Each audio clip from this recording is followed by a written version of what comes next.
Hello प्यारे बच्चों, स्वागत है आप सभी को फिर से हमारे इस यूट्यूब चैनल पर। जैसा कि आप लोग को पता होगा कि यह चैनल बनाया गया खासकर 9th 10th 11th 12th वाले फिजिक्स वाले के लिए। तो आज आप लोग देख रहे हैं आज का जो न्यू टॉपिक है और फर्स्ट जो चैप्टर है जो कि लिखा है रिफ्लेक्शन ऑफ लाइट, यानी कि प्रकाश का परावर्तन, यानी कि प्रकाश के परावर्तन किसे कहते हैं, इसके बारे में हम लोग आगे पढ़ेंगे। तो जो लोग नए हैं उनसे आशा करते हैं कि आप लोग इस चैनल को सब्सक्राइब कर ले और जहाँ तक हो शेयर करें, लाइक करें दोस्तों के बीच। ठीक है, तो हम लोग चलेंगे आज प्रकाश के बारे में जानने के लिए कि प्रकाश होता क्या है और प्रकाश का उपयोग हम लोग कैसे उसका उपयोग करते हैं। तो प्रकाश वह कारक है जिसकी सहायता से क्या होती है, हम किसी वस्तु को देखते हैं तो क्या कहलाते हैं, प्रकाश कहलाते हैं। तो प्रकाश की सहायता से हम किसी वस्तु को देखते हैं। तो प्यारे बच्चों, हम लोग अगर समझेंगे फिगर के माध्यम से, तो आप लोग देख रहे हैं इस फिगर को कि अगर एक किसी मान चलिए किसी बच्चों को अगर बंद कर दिया जाए अंधेरे कमरे में और उसको बोलेंगे कि आप किसी वस्तु को ढूंढें, तो क्या वो ढूंढ पाएंगे? बिल्कुल नहीं, क्योंकि लाइट के कारण ही हम किसी वस्तु को देख पाते हैं। क्या करते हैं? किसी वस्तु को देख पाते हैं। तो अगर इसका इंग्लिश में अगर हम लोग समझेंगे तो light is a form of energy that enables us to see around us, यानी कि लाइट जो है क्या है, फॉर्म है किसका, एनर्जी का। तो आप लोग फिगर के माध्यम से देख सकते हैं ये एक सूरज है और एक पृथ्वी है। तो सूरज जो कि हम लोग को प्रकाश देती है पृथ्वी पर और उसके कारण हम लोग क्या करते हैं, किसी वस्तु को देखते हैं। और सेकेंड फिगर में आप लोग देख रहे हैं ये जो है हम लोग जैसे कि यातायात करते हैं, स्ट्रीट लाइट इसको बोलते हैं। इसका उपयोग हम लोग स्ट्रीट लाइट में करते हैं, यातायात में मतलब दौरान हम लोग इसका उपयोग करते हैं। देखते होंगे सड़क के किनारे ये लगा रहता है। ठीक है, तो लाइट के बारे में समझ गए। अब इसके बारे में और अच्छा से हम लोग जानेंगे व्याख्या करके कि लाइट होता क्या है, इसका उपयोग कहाँ कहाँ होता है। तो प्रकाश एक प्रकार का क्या है, ऊर्जा है। प्रकाश एक प्रकार का ऊर्जा है। यह निर्वात में गमन करती है। कैसे क्या करती है? निर्वात में गमन करती है। आप पूछ देगा बच्चों कि निर्वात में प्रकाश की चाल कितना होता है, तो आप लोग जवाब देंगे कि 3 × 10⁸ मीटर प्रति सेकेंड। क्या होता है? 3 × 10⁸ मीटर प्रति सेकेंड होता है। अगर आपको पूछ दिया जाएगा किलोमीटर में, तो आप लोग जवाब देंगे 3 लाख किलोमीटर प्रति सेकेंड होता है। प्रकाश की चाल जो निर्वात में क्या होती है, 3 लाख किलोमीटर प्रति सेकेंड होता है। ठीक है, electromagnetic wave does not required any medium to travel. ठीक है, अब आगे देखेंगे हम लोग ट्रेवल इन स्ट्रेट लाइन, यानी कि ये जो है प्रकाश जो है ना, प्रकाश से सरल रेखा में गमन करती है। किस रेखा में? सरल रेखा में गमन करती है। तो आप लोग देख रहे हैं लास्ट जो है, प्रकाश एक विद्युतीय चुंबकीय तरंग है। क्या है? प्रकाश एक विद्युतीय चुंबकीय तरंग है। अब हम लोग देख रहे हैं स्टार में लिखा गया है 19वीं सदी में यह पाया गया कि यदि प्रकाश के पथ में एक बहुत ही छोटी अपारदर्शी वस्तु रख दिया जाए तो प्रकाश सीधे चलने की वजह अपने पथ से वापस विचलित हो जाती है। मान चलिए कोई प्रकाश का पथ है, ठीक है, प्रकाश का पथ है, प्रकाश के पथ में एक बहुत ही छोटी अपारदर्शी, यानी कि जिससे हम किसी वस्तु को आर पार से देख नहीं सकते हैं। अपारदर्शी मतलब जो इस पार से उस पार दिखाई न दे, वो वस्तु अगर रख दिया जाए प्रकाश के पथ में तो क्या हो जाएगा, वह सीधे चलने की वजह क्या हो जाएगी, पथ से विचलित हो जाएगी। तो समझ गए आप लोग। आप हम लोग चलेंगे प्रकाश का स्रोत के बारे में जानेंगे कि प्रकाश का स्रोत क्या है, प्रकाश का स्रोत कैसे करते हैं हम लोग। तो प्रकाश जिस वस्तु से प्रकाश निकलती है क्या बोलते हैं, उसको प्रकाश का स्रोत कहते हैं। आप देखिए एग्जाम्पल के माध्यम से, सूरज क्या है, सूरज और तारे क्या है, एक प्रकाश उत्सर्जित करती है, प्रकाश स्रोत मतलब कहलाती है। तो सूर्य तारे जो है एक प्राकृतिक स्रोत है। क्या है? आप लोग को पूछ दिया जाएगा 10th के ऑब्जेक्टिव में सूर्य और तारे क्या है, तो क्या कहेंगे आप लोग, प्राकृतिक स्रोत है। आप लोग को क्वेश्चन में कर दिया जाएगा कि प्राकृतिक स्रोत कौन कौन सी है या कौन है, तो एग्जाम्पल दे देगा मोमबत्ती, लैंप, लालटेन या सूरज। तो आप लोग क्या जवाब देंगे बच्चों? सूरज देंगे, या फिर तारे रहेंगे तो फिर तारे देंगे। ठीक है, तो देख रहे हैं जो प्राकृतिक स्रोत क्या है, सूरज, तारे, ये सब प्राकृतिक स्रोत है। और जो बल्ब है या ट्यूब, मोमबत्ती, लैंप, लालटेन, दिया आदि प्रकाश के मानव निर्मित स्रोत है। ये क्या है? मानव के द्वारा बनाया गया है, जिससे हम लोग प्रकाश का स्रोत उत्पन्न कर सकते हैं। क्या कर सकते हैं? प्रकाश का स्रोत उत्पन्न कर सकते हैं। ठीक है। अब आगे चलते हैं। लिखा गया है कि प्रकाश के जितने भी स्रोत है, यानी कि प्रकाश के जितने भी स्रोत है उनमें अन्य प्रकाश की विभिन्न ऊर्जाओं को प्रकाश में बदला जा सकता है। आप जैसे आप समझने के लिए हम लोग क्या करेंगे, एक लालटेन लेंगे। लालटेन लैंप जो है ना, लालटेन जो है ना, उसमें जो है लालटेन लैंप आदि में तेल में संचित रासायनिक ऊर्जा, लालटेन हम लोग किरासन तेल का उपयोग करते हैं, तो उसको क्या करते हैं वो लालटेन, उसको प्रकाश ऊर्जा में बदल दिया जाता है। रासायनिक ऊर्जा को प्रकाश में बदल दिया जाता है।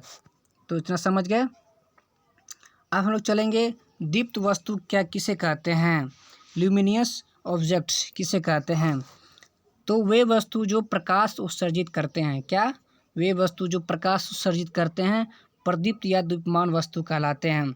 आप देखिए, आप लोग को फिगर के माध्यम से समझाएंगे कि ल्यूमिनियस ऑब्जेक्ट्स क्या है। आप लोग देख रहे हैं, फर्स्ट जो आप लोग देख रहे हैं फिगर है कि ल्यूमिनियस ऑब्जेक्ट्स यानी कि बल्ब है, क्या है, सन, बल्ब, ये सब क्या हो गया, ट्यूबलाइट, ये हो गया क्या, ल्यूमिनियस ऑब्जेक्ट हो गया।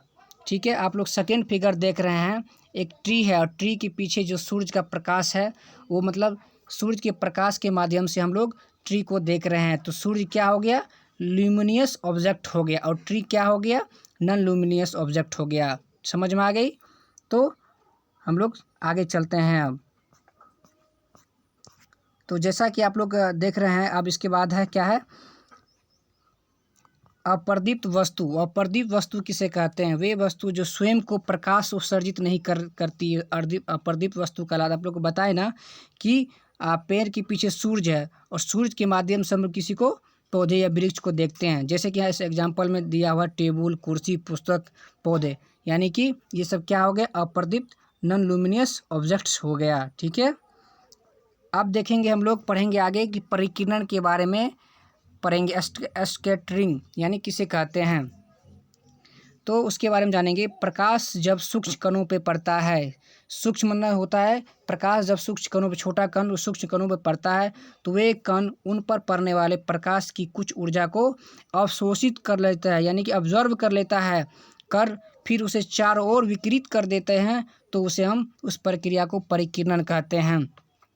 अच्छा समझेंगे बच्चों, क्या कह रहा है, जब प्रकाश जब सूक्ष्म कणों पे पड़ता है, यानी कि कण पे, कोई कण पे पड़ता है, तो वे कण उन पे पड़ने वाली प्रकाश की कुछ ऊर्जा को ऑब्जर्व करके फिर उसे चारों ओर विकिरित करता है, तो इस प्रक्रिया को हम लोग परिकिरण कहते हैं। तो इसे हम लोग अच्छा से ध्यान देंगे। परिकिरण के बारे में बार बार पूछा जाता है 10th के बोर्ड एग्जाम में कि परिकिरण क्या है और परिकिरण के उसकी किसे कहते हैं, इसके बारे में पूछा जाता है। तो इसे हम लोग अच्छे से ध्यान रखेंगे। ठीक है। और इसे जहाँ तक हो आप लोग इसे नोट भी कर ले और फेयर कर ले, ताकि आप लोग को याद करने में सुविधा होगी। वैसे आप लोगों को मैं टेलीग्राम पर PDF सेंड कर दूंगा, ताकि आप लोगों को लिखने में कोई प्रॉब्लम नहीं होगी। ठीक है। तो प्यारे बच्चों, आप लोग टेलीग्राम पर विजिट कर लेंगे और देख लेंगे, और PDF देख करके उसे आप फेयर कर ले और याद कर ले। बहुत कम समय बचा आप लोगों को, जहाँ तक हो आप लोग पूरे मेहनत कीजिए इस बार 10th के एग्ज़ाम देने के लिए। और इस चैनल के माध्यम से आप सभी को अच्छे से अच्छे तैयारी किया जाएगा और अधिक से अधिक मार्क्स लाने की संभावना इस चैनल के माध्यम से दिया जाएगा आप लोगों को। अब क्या है आगे, रे यानी कि किरण किसे कहते हैं। किरण के बारे में हम लोग समझेंगे। तो प्रकाश जिस पथ पे चलता है, यानी कि प्रकाश जिस पथ पे चलता है उसके दिशा को ही किरण कहते हैं। तो आप लोग एक देख रहे हैं, एक पथ है, ठीक है, उस पथ के माध्यम से अगर हम प्रकाश को ले जाते हैं तो उसी पथ पे चलते रहता है, तो क्या हो गया, वो क्या हो गया, किरण हो गया। प्रकाश जिस पथ पे चलता है तो उसके दिशा को ही हम लोग किरण कहते हैं। ठीक है। तो आप लोग को पूछ दिया जाएगा किरण किसे कहते हैं, जैसे इंग्लिश में रे बोलते हैं, किरण किसे कहते हैं, क्या बोलेगा आप लोग, प्रकाश जिस पथ पे चलता है उसकी दिशा को ही हम लोग रे कहते हैं। ठीक है। इतना तक समझ आ गया प्यारे बच्चों। अब आगे चलते हैं कि आगे क्या है उसके बारे में जानेंगे। तो इसमें आप देखेंगे कि किरण पुंज के बारे में समझेंगे, जिसके बीम कहते हैं, उसके बारे में हम लोग समझेंगे। किरण पुंज किसे कहते हैं, तो ये यहाँ से ऑब्जेक्टिव आएगा आप लोगों को 10th के बोर्ड एग्जाम में कि किरण पुंज कितने प्रकार के होते हैं, किरण पुंज किसे कहते हैं। तो हम लोग ध्यान रखेंगे, ध्यान देंगे यहाँ पर किरण पुंज के बारे में क्या कह रहे हैं। तो किरणों के समूह को हम लोग क्या बोलेंगे, किरण पुंज कहेंगे। समूह मतलब क्या होगा, अनेक बहुत सारी किरणें जगह जहाँ पे एक बिंदु पर आकर मिलती है, वहाँ पे क्या हो गया, समूह हो गया। उससे क्या बोलेंगे हम लोग, किरणों के समूह को किरणपुंज कहेंगे। उसी समूह को क्या बोलेंगे? किरणपुंज कहेंगे। ठीक है, जहाँ बहुत सारी किरणें आकर मिलती है उसे किरणपुंज कहेंगे। ठीक है, अब पूछेगा किरणपुंज कितने प्रकार के होते हैं, उनके नाम लिखे। जैसा कि पिछले क्या कहते हैं एग्जाम में पूछा गया था बोर्ड में कि किरणपुंज के कितने प्रकार होते हैं, उनके नाम लिखे। तो आप लोग ध्यान देंगे यहाँ पर। तो प्यारे बच्चों ध्यान दें, किरणपुंज 3 प्रकार के होते हैं। आप लोग देख रहे हैं फर्स्ट जो हो रहा है समांतर किरणपुंज, ठीक है, इसके बाद अभिसारी किरणपुंज और तीसरा जो है अपसारी किरणपुंज। ठीक है, जो तीनों को हम लोग अच्छी तरह से समझ पाएंगे, समझेंगे आगे कि तीनों किरणपुंज होता क्या है। यहाँ से ऑब्जेक्टिव आती है, बार बार प्रत्येक साल पूछी जाती है कि किरणपुंज क्या है या फिर किरणपुंज के कितने प्रकार होते हैं, उनके नाम लिखे। ठीक है, तो हम लोग यहाँ पर ध्यान देंगे। ठीक है, वैसे आप लोग को टेलीग्राम पर हम सेंड कर देंगे, आप लोग फिर से जा कर के टेलीग्राम विजिट कर लेंगे और वहाँ से PDF डाउनलोड कर लेंगे। अब हम लोग जो है फर्स्ट देख क्या है समांतर किरणपुंज यानी कि पैरेलल बीम। पैरेलल बीम के बारे में हम लोग जानेंगे कि पैरेलल बीम किसे कहते हैं। ठीक है, तो ऐसा किरणपुंज मतलब ऐसा किरणपुंज जिसमें सभी किरणें आपस में एक दूसरे के समांतर होती है। ठीक है, आप लोग फिगर के माध्यम से देख पाएंगे कि एक दूसरे के समांतर है, यानी कि एक किरण दूसरे किरण के समांतर है। यानी कि ये जो है किरण है ना, ये अगर शुरू से स्टार्ट हो जाएगा तो कहीं पे इसका अनंत नहीं होगा, यानी कि कहीं पे जाके मेल नहीं होगा, यानी कि एक दूसरे के समांतर पैरेलल वो जाते रहेगा, कहीं टकराव नहीं होगा। तो क्या हो गया समांतर किरणपुंज, यानी कि ऐसा किरणपुंज जिसमें सभी किरणें आपस में एक दूसरे के समांतर हो। ठीक है, तो आप लोग फिगर के माध्यम से समझ सकते हैं कि क्या है, ये एक दूसरे के समांतर है। ये दोनों कहीं भी, ये चारों जो है कहीं पे टकरा नहीं सकता, एक दूसरे के समांतर ये जाते रहेगा। ठीक है, अब है नेक्स्ट है अभिसारी किरणपुंज। ठीक है, तो इसके बारे में जानेंगे कि अभिसारी किरणपुंज किसे कहते हैं। तो देखिए वैसा किरणपुंज जिसके सभी किरण एक बिंदु पर जमा होते हैं। आप देख लीजिए, मान चलिए कोई बिंदु है, वहाँ पे सभी किरणपुंज यानी किरणें आकर के मिलती है, तो क्या हो गया, उसको अभिसारी किरणपुंज कहेंगे। जहाँ पर सभी किरणें आकर मिलती है या जमा होती है तो क्या बोलेंगे, उसे अभिसारी किरणपुंज बोलेंगे। ठीक है, यहाँ तक समझ में आ गया। आप देखिए नेक्स्ट जो है लास्ट जो है किरणपुंज में अपसारी किरणपुंज किसे कहते हैं। अपसारी किरणपुंज किसे कहते हैं, तो आप लोग ध्यान देंगे वैसा किरणपुंज जिनके सभी किरणें एक बिंदु स्रोत से फैलती चली जाती है।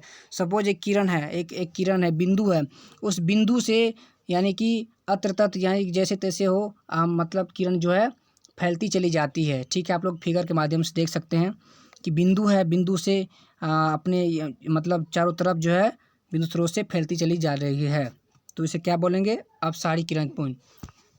तो आप लोग जरूर इसे लिखते होंगे, आशा करते हैं, जरूर लिखें आप लोग, बहुत इम्पोर्टेंट है। तो अब नेक्स्ट है देखिए प्रकाश के गमन के आधार पर पदार्थ कितने प्रकार के होते हैं। आप लोग को पूछ देगा कि पदार्थ कितने प्रकार के होते हैं, उनके नाम लिखे। ठीक है, ऑब्जेक्टिव में बार बार ये क्वेश्चन पूछा जाता है बोर्ड के एग्ज़ाम में। जब भी आप बोर्ड एग्ज़ाम में जाएंगे तो यहाँ से 1-2 क्वेश्चन आता है, 2 मार्क का क्वेश्चन आता है। इसलिए आप लोग इस क्वेश्चन को ध्यान देंगे और देखेंगे कि प्रकाश के गमन के आधार पर पदार्थ कितने प्रकार के होते हैं। तो ये 3 प्रकार के होते हैं। तो फर्स्ट क्या है, पारदर्शी पदार्थ यानी कि ट्रांसपेरेंट हो गया, ट्रांसपेरेंट। इसके बाद है अपारदर्शी पदार्थ यानी कि ओपियस। ठीक है, और तीसरा जो है पारभासी ट्रांसल्यूसेंट यानी कि पारभासी पदार्थ। ठीक है, अब हम लोग चलेंगे फर्स्ट जो है क्या है, पारदर्शी पदार्थ के बारे में जानेंगे। पारदर्शी पदार्थ किसे कहते हैं, देखिए नाम से ही लग रहा है पारदर्शी पदार्थ वे पदार्थ जिनसे होकर प्रकाश आसानी से पार कर जाता है, यानी कि इस पार से उस पार अगर चला जाता है तो उसे हम लोग क्या समझेंगे, पारदर्शी पदार्थ कहेंगे। जैसे अगर हम लोग कांच देखेंगे या पानी, हवा, ये सब क्या हो गया, ये सब पारदर्शी पदार्थ हो गया। यहाँ से क्वेश्चन आएगा कि पारदर्शी पदार्थ किसे कहते हैं। आप लोग को क्वेश्चन दे देगा, लकड़ी दे देगा या फिर बोर्ड दे देगा या फिर कांच दे देगा, इनमें से कोई नहीं। तो क्या देंगे आप लोग, कांच देंगे। क्या देंगे, कांच देंगे। अब देखिए आप लोग को पूछ देगा कि अपारदर्शी पदार्थ किसे कहते हैं। अपारदर्शी पदार्थ किसे कहते हैं, वे पदार्थ जो प्रकाश को अपने में से होकर नहीं जाने देते हैं, क्या हो गया, अपारदर्शी पदार्थ कहलाता है। जैसे आप लोग को पूछ देगा कि अपारदर्शी पदार्थ का कुछ उदाहरण दे, 2 नंबर के एग्जाम में दे देगा, आपको क्वेश्चन दे देगा कि अपारदर्शी पदार्थ के किन्हीं दो उदाहरण दे, तो क्या देंगे आप लोग? लकड़ी, लोहा या उससे भी ज़्यादा पत्थर या मोटा गत्ता, धातु की प्लेट आदि क्या हो गया? अपारदर्शी, यानी कि वैसा पदार्थ जिससे प्रकाश इस पार से उस पार दिखाई ना दे, उस क्या हो गया? अपारदर्शी पदार्थ हो गया। जैसे लकड़ी, लोहा, पत्थर, मोटा गत्ता, धातु की प्लेट आदि, ये सब क्या हो गया? अपारदर्शी पदार्थ हो गया। तो इतना समझ में आ गया बच्चों। अब हम लोग फिर आगे चलते हैं कि आगे क्या है। तीसरा जो और है, जो लास्ट है इसमें, पारभासी पदार्थ, यानी कि पारभासी पदार्थ। देखिए यहाँ से बच्चा का क्वेश्चन में आता है कि पारभासी क्या होता है। हम लोग तो पारदर्शी और अपारदर्शी समझ लेते हैं, लेकिन पारभासी में बहुत सारे ऐसे बच्चे हैं जो कंफ्यूज कर जाते हैं। तो यहाँ पर हम लोग कंसेप्ट क्लियर करेंगे कि पारभासी होता क्या है। तो वे पदार्थ जो उन पर पड़ने वाले प्रकाश के एक छोटे से भाग को ही अपने में से होकर जाने देता है, यानी कि दिखाई दे लेकिन एक छोटा सा, मतलब अच्छा पूरा पूर्ण रूपेण दिखाई ना दे, यानी कि दिखाई भी न दे, यानी कि अपारदर्शी भी नहीं हो, यानी कि वे पदार्थ जो उन पर पड़ने वाले प्रकाश एक छोटा सा भाग को ही अपने में से होके जाने देते हैं, यानी कि पारभासी पदार्थ कहलाता है। यानी कि आप लोग देखे होंगे घिसा हुआ कांच है, घिसा हुआ कांच। जैसे कि आप लोग अगर ट्रेन के डब्बे में अगर बैठे होंगे, ट्रेन के बोगी में बैठे होंगे, तो एक ऐसी का बोगी होता है जिसमें धुंधला एक शीशा लगा रहता है। आप लोग देखे होंगे अगर यात्रा किए होंगे तो उसमें क्या होगा? थोड़ा सा धुंधलापन दिखाई देता है, तो किस में आ जाएगा? पारभासी में आ जाएगा। ठीक है, तो इसका एग्जांपल क्या है? घिसा हुआ कांच हो गया। तेल लगा कागज़, यानी कि आप लोग देख रहे होंगे बच्चों कि कोई भी कागज़, एक सादा पेज ले, उसमें अगर हम ऑयल लगा देते हैं, तेल लगा देते हैं, तो उसमें एक धुंधलापन इस पार से उस पार दिखाई देगा आपको। ठीक है, तो आप लोग ये प्रयोग करके देख लेंगे घर पे कि ये धुंधलापन कैसे दिखाई देता है। ठीक है, अब इसके बाद बैलून का रबर है, आँख की पलक है, ट्रेसिंग पेपर है जिसे हम लोग बटर पेपर भी कहते हैं, दूध है, घना घना धुआं हुआ। जैसे कि आप ठंड के मौसम में देखते हैं कुहासा, कुहासा में जो क्या होता है? पूर्ण रूपेण हम लोग दिखाई नहीं देता है इस पार से उस पार, लेकिन थोड़ा बहुत जो है दिखाई देता है। ठीक है, तो ये सब किस में आ गया? पारभासी पदार्थ में आ गया। किस में आ गया? तो पारभासी पदार्थ में। तो आप लोग यहाँ पे ध्यान देंगे कि पारभासी पदार्थ किसे कहते हैं। ठीक है, अब देखिए यहाँ से एक दो क्वेश्चन आता है आप लोग को यहाँ पे कंसेप्ट क्लियर करने के लिए, ताकि आप लोग को कुछ प्रॉब्लम ना हो आगे चल करके। तो इस क्वेश्चन को आप लोग ध्यान से देखेंगे कि क्वेश्चन कहता क्या है। आप लोग जवाब भी देंगे कमेंट्स बॉक्स में, और आशा करते हैं कि आप लोग अच्छे समझ गए होंगे, ज़रूर इसका जवाब देंगे। तो देख रहे हैं आप लोग, फर्स्ट जो क्वेश्चन है, निम्नलिखित में से कौन सा पदार्थ पारदर्शी नहीं है? आप लोग जवाब देंगे। क्या कहा गया है? निम्नलिखित में से कौन सा पदार्थ पारदर्शी नहीं है, यानी कि मतलब इस पार से उस पार दिखाई न दे, तो कौन सा पदार्थ हो गया? पारदर्शी अगर कहता है पारदर्शी कौन सा है, तो आप लोग जवाब दे सकते थे, लेकिन पारदर्शी यहाँ कह रहा पारदर्शी नहीं है, यानी कि तेल लगा हुआ कागज़, ईंट या पत्थर। अब देखिए ईंट से इस पार उस पार नहीं दिखाई दे सकता, तेल लगा हुआ कागज़ से भी इस पार से उस पार पूर्ण रूपेण दिखाई नहीं दे सकता है, और पत्थर से भी दिखाई नहीं दे सकता है। तो इनमें से क्या हो जाएगा? इनमें से सभी जो है क्या है? वो पारदर्शी पदार्थ नहीं है। क्या है? इनमें से सभी, इसका डी इसका ऑप्शन हो जाएगा। तो कंसेप्ट क्लियर। अब नेक्स्ट जो क्वेश्चन है, निम्नलिखित में से कौन सा पारभासी है? अभी अभी आप लोग को बताए हैं कि पारभासी क्या होती है, यानी कि पारभासी वो होती है जिनके हल्का धुंधला दिखाई दे, तो क्या हो गया? पारभासी में आता है। तो आप लोग जवाब देंगे। बहुत सिंपल सा क्वेश्चन है ये। निम्नलिखित में से कौन सा पारभासी है? ऑप्शन नंबर 1 है हवा, दूसरा है पानी, तीसरा है घिसा हुआ कांच, और चौथा है इनमें से कोई नहीं। तो आप लोग ज़रूर जवाब देंगे, आशा है हमें। अगर अच्छे से समझे होंगे तो ज़रूर आप लोग जवाब देंगे। तो इसका जो ऑप्शन हो जाएगा, क्या हो जाएगा? ऑप्शन नंबर सी, यानी कि घिसा हुआ कांच हो जाएगा। तो पारभासी में आप लोग को अभी जस्ट बताए हैं कि घिसा हुआ कांच, यानी कि ट्रेन के बोगी में अगर बैठते हैं हम लोग, तो थोड़ा सा देखते हैं ऐसी वाला बोगी में कि थोड़ा सा धुंधलापन बाहर दिखाई देता है, तो वो क्या हो गया? घिसा हुआ कांच। इसका हो जाएगा पारभासी हो जाएगा। क्या हो जाएगा? पारभासी पदार्थ हो जाएगा। ठीक है, अब जो नेक्स्ट क्वेश्चन है और नेक्स्ट जो लास्ट क्वेश्चन है, प्रकाश की किरणें जिनसे पार हो जाती है, बहुत ही सिंपल क्वेश्चन है, उसे हम लोग क्या बोलते हैं? देखिए, प्रकाश की किरणें प्रकाश किरणें जिनसे पार हो जा सकती है कहलाती है। तो क्या हो जाएगा? देखिए, प्रकाशीय माध्यम, पारभासी या पारदर्शी। अगर देखते होंगे प्रकाश अगर पारभासी में मतलब हो सकता है, पारभासी ये भी हो सकता है, प्रकाशीय माध्यम ये भी हो सकता है, और पारदर्शी ये भी हो सकता है, यानी कि ऑप्शन नंबर डी जो इसका आंसर हो जाएगा कि इनमें से सभी, यानी कि प्रकाश की किरणें जिनसे पार हो सकती है कहलाती है। क्या कहलाती है? पारदर्शी भी कह सकते हैं उसको, पारभासी भी कह सकते हैं, प्रकाशीय माध्यम भी कह सकते हैं। इनमें से क्या हो जाएगा? इनमें से सभी। तो आशा करते हैं कि आप लोग इस वीडियो को ज़रूर देख लेंगे। आज की जो पढ़ाई हुआ है आप लोग ज़रूर देख लिए होंगे। तो आज की क्लास में बस आज इतना ही, और नेक्स्ट क्लास में हम लोग पढ़ेंगे प्रकाश के परावर्तन के बारे में। बहुत ही इम्पोर्टेंट है, यहाँ से हर साल, हर एक साल यहाँ पे बोर्ड एग्जाम में पूछा जाता है कि प्रकाश के परावर्तन के कितने नियम हैं, प्रकाश के परावर्तन किसे कहते हैं, इनके दोनों नियमों को लिखे। तो इनके बारे में यहाँ से क्वेश्चन आती है बोर्ड एग्जाम में। तो नेक्स्ट क्लास को आप लोग मतलब मिसगाइड मत कीजिएगा, उसको ज़रूर देखिएगा। बहुत जल्द नेक्स्ट क्लास आप लोग को देने वाले हैं। तब तक के लिए आप सभी को बहुत बहुत धन्यवाद, और आशा करते हैं कि आप लोग इस वीडियो को जहाँ तक हो शेयर करेंगे, अपने दोस्तों के साथ शेयर करेंगे, और लाइक सब्सक्राइब जरूर कर दिए होंगे। तो धन्यवाद। आज की क्लास में इतना ही। अब चलेंगे हम लोग आगे क्लास में, आगे पढ़ेंगे। नमस्कार।